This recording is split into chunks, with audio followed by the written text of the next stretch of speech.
हमारे मुआशरे में कोई भी ऐसी चीज़ हो जो कि मर्द और औरत मिल के कर रहे हों, चाहे वो बच्चे की तरबियत हो, चाहे वो बिज़नेस हो, चाहे वो शादी हो, और अगर वो चीज़ नहीं चल पाती, यानी कि वो कामयाब नतीजे तक नहीं पहुंच पाती, तो हम उसमें औरत को ही क्यों हमेशा मोरद इल्ज़ाम ठहराते हैं, उसी को क्यों जिम्मेदार समझते हैं? बेसिकली मदी हमारे जो माशरा है उसमें मर्द का ही अपर हैंड है, तो इस वजह से औरत ही तनकीद का निशाना रहती है हर हाल में। वो आपकी बात बिल्कुल ठीक है, बच्चे की तरबियत ठीक नहीं है तो कहते हैं माँ ने नहीं की। मतलब बाप के ज़िम्मे कुछ आता ही नहीं है, कुछ उसके सर पे नहीं आता। बाप बाहर और चक्कर चला रहा होता है, बहुत से ऐसे भी हैं, लेकिन उस पर कोई बात आती नहीं है। बात यह है कि हमारे माशरे में ये चीज़ बहुत ज़्यादा है कि औरत को ही मुर्द इल्ज़ाम ठहराया जाता है, हालांकि ऐसा नहीं है। बाप का भी उतना ही हिस्सा है उस बच्चे को पालने में, या किसी भी घर के किसी भी मामले में उतना ही उसका रेफरेंस है जितना औरत का है। लेकिन औरत क्योंकि हमारे माशरे में बहुत कमज़ोर समझी जाती है और कमज़ोर है भी, उसी की गर्दन नापी जाती है। परवीना, मैं देखती हूँ बहुत सारी जगहों पर जब औरतों को मार पड़ती है ना, तो अक्सर मैं पढ़े लिखे लोगों को भी देखती हूँ कि वो भी आगे से ये एक्सक्यूज दे रहे थे कि जरूर उसकी ज़बान चलती होगी ना, फिर उसका हाथ चलता है। हाँ, बस यही तो बात है ना। अब मर्द क्या करता रहता है, वो पर्दे में हो जाता है, लेकिन औरत एक्सपोज हो जाती है, इसने ये किया होगा, इसने। और क्यों है ये हमारे माशरे में, क्यों ऐसा है? औरत को उसका हक क्यों नहीं दिया जाता, जबकि इस्लाम में बराबरी का वो है, बराबर ही है, मर्द और औरत बराबर है। लेकिन अनफॉर्चुनेटली बहुत जुल्म है औरत के साथ। बुरी भी औरत होती है, तलाक हो जाए तो ये नहीं पूछते कि मर्द ने क्यों तलाक दिया, मर्द ने क्या किया, औरत खराब होगी। केस अगर जाता है कोर्ट्स वगैरह में तो वहाँ सबसे पहले ये होता है कि इसका कैरेक्टर खराब था। ये इतना मुंह खोल के मर्द बोल देता है कि बाज़ औक़ात डर लगता है कि ये क्या आपने वो पेश की है, मतलब उसको तलाक देने की। आप अपना अंदर देखें, अपना। और फिर मैंने बाज़ जगह ये भी देखा है मदीहा, अपनी 6-6 7-7 बहनें होती हैं, उनका भी ख्याल होना चाहिए। देखिए अल्लाह ताला की लाठी बड़ी बेआवाज़ है, बेशक। बहनें आपके सामने हैं और आप एक बाहर से लाई हुई बच्ची को उस पर जुल्म भी करते हैं, उसको मारते पीटते भी हैं, उसको तलाक भी दे देते हैं, ये सोचे समझे बगैर कि कल इन बहनों के साथ अगर होगा तो आपके जज्बात क्या होंगे। अपने बहनों के बारे में तो, माँ बहनों के बारे में तो बड़ी गैरत आती है, बीवी के लिए ये फीलिंग नहीं होती और गर्दन नापी जाती है औरत की। औरत कमजोर है, हमारे माशरे में औरत कमजोर है, जिसमें एक बड़ी वजह ये भी कि हमारी औरतें भी औरत को सपोर्ट नहीं करती। हाँ, बिल्कुल नहीं करती। हमारा माइंडसेट जैसे बन चुका हुआ, चाहे औरत हो या मर्द हो। हाँ। आपने हर चीज का अगर कोई एंड अच्छा नहीं हो रहा तो आपने औरत को ही मुर्द इल्जाम ठहराना।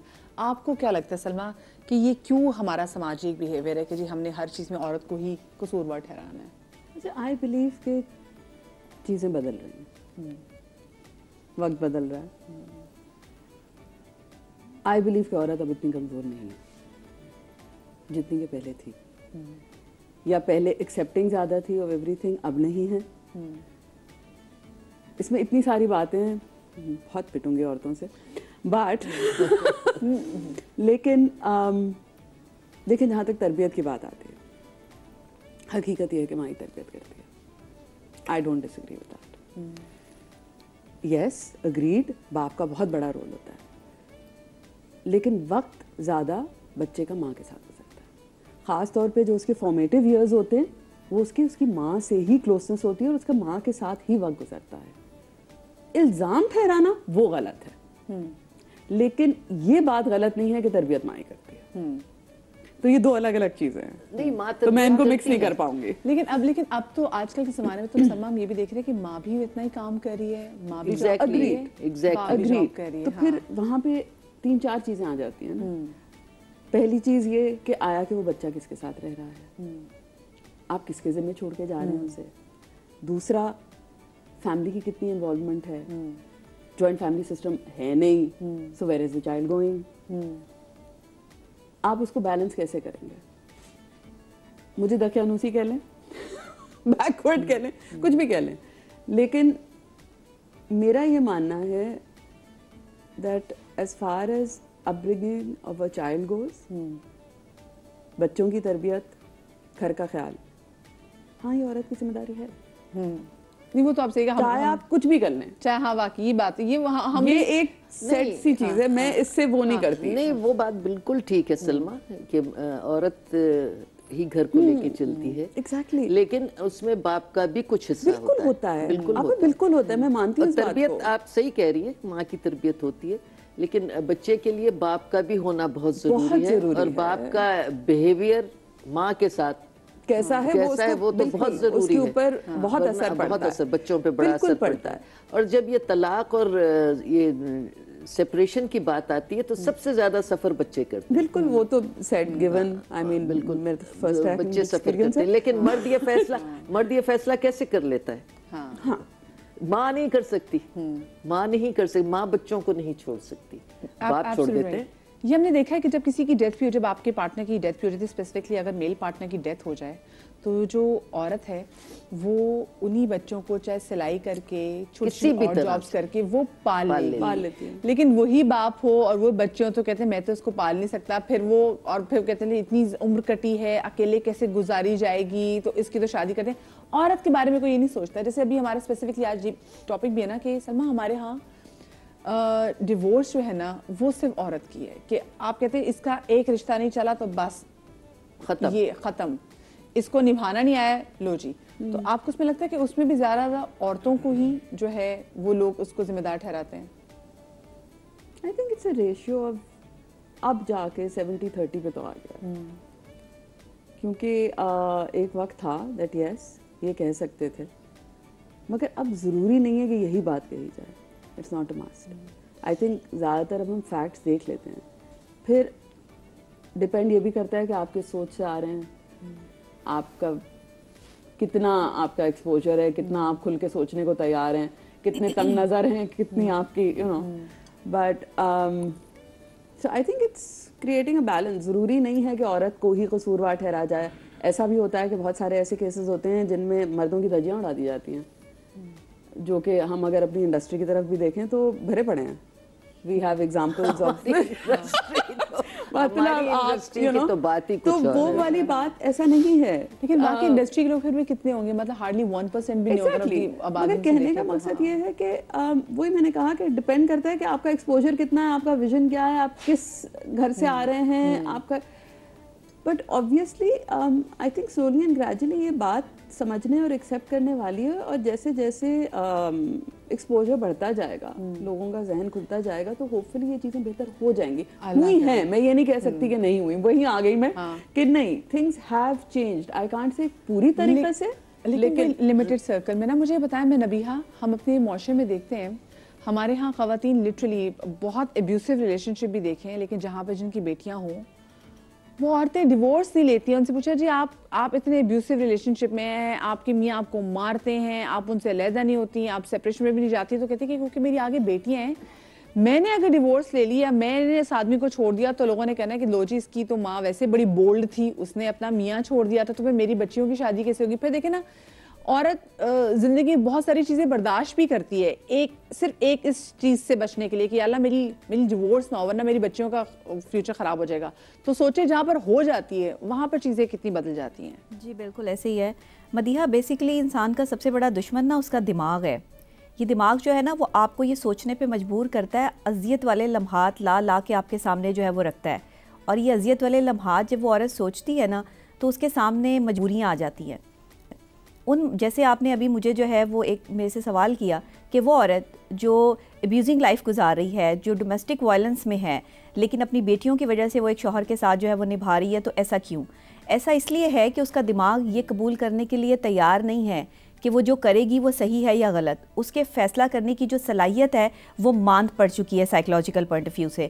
उसने अपने दिमाग को सिर्फ एक ही सर्कमस्टांसेस में जो है वो समझाया है कि मैं नहीं कर सकती, और अगर करूँगी तो इस हालात ख़राब हो जाएंगे। मैं इसीलिए कहती हूँ कि अपनी बेटियों को शादी से पहले, जहेज़ देने से भी पहले घर उनके नाम करें। आप बचपन से जब बेटियां पैदा होती हैं तभी से तैयारी करें। ऐसा नहीं होता कि कोई वालिदैन जो है वो बेटियों को अकोमोडेट नहीं करते, अच्छे कपड़े भी पहनाते हैं, खिलाते भी हैं, उनकी परवरिश भी करते हैं, लेकिन उनके लिए घर देने का कभी नहीं सोचते। इतने लाखों रुपए के जहेज दे रहे हैं, लाखों रुपया खाना लगा के लोगों को खिला रहे हैं, फिर भी वो नुक्स निकाल के जा रहे हैं रिश्तेदार के, फलाने टाइम पे मुझे तो पूछा नहीं, मुझे तो इतनी जो बोटियाँ मिली थी और मैंने तो इतना खाना खाया था। सारी ज़िंदगी मैंने पाकिस्तान में यही जो है वो चीज़ें देखी हैं। आप जब तक इन छोटे छोटे मामलात से निकलेंगे नहीं, आप रिश्ते नहीं निभा सकते। शादी है क्या, सबसे पहले प्री मैरिज काउंसलिंग का सेटअप आपको पाकिस्तान में स्टार्ट करना होगा। प्री मैरिज काउंसलिंग और फिर प्रो मैरिज काउंसलिंग, जिसमें आपको ये समझ आए कि आपने अपने रिश्ते को निभाना कैसे है। देखें, अच्छे मिजाज के जो लोग होते हैं ना, वो बुरे मिजाज के लोगों को बर्दाश्त करते हैं, तब वो अच्छे मिजाज के बनते हैं। आज हमारे यहाँ जो हमारी शादीशुदा ज़िंदगी है, बर्दाश्त करने की सलाहियत ही नहीं है। एक दूसरे को फ़ौरन से जो है वो हम तलाक तक नौबत ले आते हैं। तलाक एक शख्स को नहीं होती, सिर्फ औरत को नहीं हो रही, तलाक देने वाला मर्द है।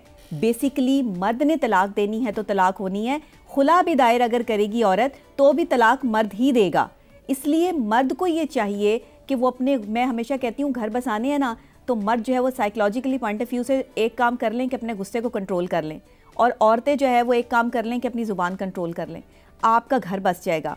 ये गुस्सा जो है ना और ये ज़ुबान का जो एक मैं कहती हूँ क्लैश है, ये आपके पूरे पाकिस्तान में है, आपकी इस माशरे में है जहाँ जिसको हम मुस्लिम माशरा कहते हैं। क्योंकि एक औरत जो है ना, वो जब किसी शख्स को अपने करीब महसूस करती है, अपना शौहर कहती है, तो वो उस पर इख्तियार रखती है और उस इख्तियार की बेस पर वो उससे जो है वो लड़ती है, झगड़ती है, नाराज़ होती है। इस चीज़ को जो है वो मम्मा बना के वो मर्द इतना ज़्यादा उसके ख़िलाफ़ नहीं होता जितना वहाँ रहने वाली दूसरी औरतें उस औरत के ख़िलाफ़ कर देती हैं। उसमें सास भी है, उसमें नंदे भी हैं, उसमें देवरानियाँ जेठानियाँ भी हैं। मैं कहती हूँ, मेरा तजर्बा है, मुझे कुछ 6 साल हो गए हैं इस फील्ड में और काउंसलिंग सेशंस जो हैं वो लोगों को देते हुए, ये 7वां साल है। मैंने इन 6-7 सालों में एक ही चीज़ देखी है कि लोगों के घर जो है वो किसी थर्ड पार्टी की वजह से टूट रहे हैं। दोनों के आपस में जो है वो इतने मसाइल नहीं हैं जितने बाहर वाले जो है वो इंटरफेरेंस है, कभी सास की है, कभी नंदों की है। ये नहीं होना चाहिए। सबसे पहले आपने अपने दिमाग को पॉजिटिव मैसेज कन्वे करना है। तलाक तक नौबत लानी नहीं है, क्योंकि तलाक अल्लाह ताला के नापसंदीदा जो है वो एक चीज़ है, अल्लाह ताला इसको पसंद नहीं कर रहे। अच्छा, ये शरई मसला भी है और ये माशरती मसला भी है और ये साइकोलॉजिकल मसला भी है। ये तीनों पॉइंट ऑफ व्यू से हमें बात करनी है। जैसे किस तरीके से अभी ये मेरे सानिया ज़हरा मुल्तान में जो 19 साल की इतनी यंग सी लड़की थी, वो जो प्रेग्नेंट थी, किस तरीके से उसको मार दिया गया, बाद में उसको खुदकुशी का नाम भी दे दिया गया। और हम देखते हैं कि किस तरीके से हमारे यहाँ बच्चियों को मार भी दिया जाता है, और बच्चियाँ सिर्फ इसलिए कि उन तलाक ना दे दी जाए उनको और घर वाले उनको वापस नहीं लेंगे तो वो मार खाती रहती हैं। फिर इसलिए कहा जाता है ना कि divorced daughter is better than dead daughter. Exactly कि बच्ची आपके पास ठीक है, डिवोर्स ही होकर वापस आ जाए, लेकिन उसकी आपको मैयत ना उठानी पड़े। हमारे यहाँ तो ये भी मसला है ना। और वो बात की, अभी जैसे मैं ये बात कही थी, हमारे यहाँ किसी कोई रिश्ता खत्म होता है, लड़के की डिवोर्स होती है, लो जी कुछ महीनों के बाद ना आप उसके लिए नई लड़की ढूंढना शुरू कर देते हैं, ठीक है, और उसके बाद धूमधाम से उसकी शादी करते हैं। बिल्कुल। जिस लड़की की डिवोर्स हो जाती है पहले साल तो आप लोगों में बताते ही नहीं है कि भाई कि हमारी बच्ची की शादी खत्म हो गई है, क्योंकि हम होते हैं यार ये लोग बड़ी मुश्किल से हमारी बच्ची की शादी पहले हुई थी, ये लोग हमारी बच्ची के कैरेक्टर पे बातें करेंगे और हमारी बच्ची के बारे में बातें करेंगे, हमारी बच्ची नफसियाती दबाव का शिकार हो जाएगी। सब आपकी तो सोच ये है। जो चीज है, मुझे इस हवाले से बताएं, हाँ ये क्यों, देखें ना, ये हम क्यों मूव ऑन नहीं कर पाते एक इस इशू से? देखिए, खुशियों का ताल्लुक ना आपके हालात से नहीं होता, खुशियों का ताल्लुक आपके फैसलों से होता है। याद रखिएगा, आज मैंने आपको साइकोलॉजिकली एक बहुत बड़ी चीज़ दे दी है। कभी भी मत समझें कि खुशियों का ताल्लुक आपके हालात से है, यह आपके फैसले पे डिपेंड करता है। जिस वक्त आप अपनी बच्ची की शादी कर रहे हैं, आपको तमाम तर चीज़ों को सोचना है।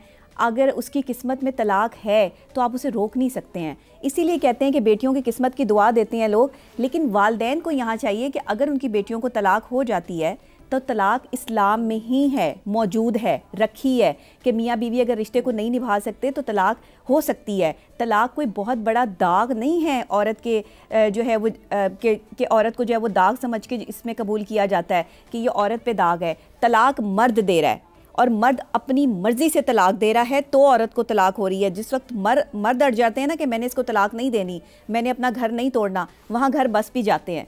तो फिर आप मर्द को जो है वो कसूरवार क्यों नहीं ठहरा रहे? हर जगह मर्द की साइड भी नहीं ली जा सकती और हर जगह जो है वो मर्द को सही भी नहीं कहा जा सकता, क्योंकि तलाक के मामलात में कुरान पाक ये कह रहा है कि जो औरतें तुम्हारे निकाह में हैं उन औरतों के मामले में अल्लाह से डरो, यानी अल्लाह से डरने का हुक्म आया है औरतों के मामले में। नाजुक है औरत, मजलूम है, मासूम, शरीफ है, अपने घर बसाने के लिए पता नहीं कितनी एफर्ट कर रही है, पता नहीं अपनी खूबसूरती, अपनी जवानी सब तबाह कर देती है। ऐसे तरीके से ठीक है आपको चीजें खत्म करनी होती है, उसको भी इतना अगली कर दिया जाता है कि आप एक दूसरे की शक्ल देखने के परवादार नहीं रहते।